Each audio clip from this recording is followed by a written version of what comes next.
শালার বরিয়ে দিয়েও আইছে জ্বালা। একবার সোজা করো, একবার খাড়া করো, একবার বেয়া করো, একবার তারা করো। শালার বাড়ির মেয়ে লোকটাও মরিয়েছে, তাও আমার জানে শান্তি নেই। আমার ছেলেটা এই সপ্তাহ ধারেই না। শালার ছেলেটা আবার বিয়ের বয়স হয়ে গেছে, বিয়ে থাও তো দিতে হবে।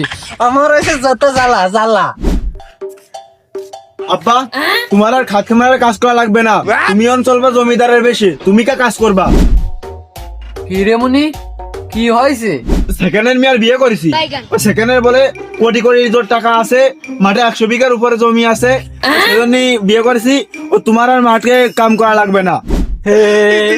আরে গেদা, তুই আরো 4-5 বিয়ে বেশি করবি, আমি নিজ দায়িত্বে তোর বিয়ে দিয়ে দেবো। তুই কামটু করেছিস কি? আরে ও আব্বা খালি কি বিয়ে করেছি, ও সাকেনও বাইসিয়ে নেই, আমার মাও নেই। ও সাকেনের বউটা তোমার সাথে দেওয়ার ব্যবস্থা করতেছি, ও কেমন হবে নি? বনিয়ার গোপাল আশ্রিয়ে উমিন লাগে কবি নে, চলো আব্বা।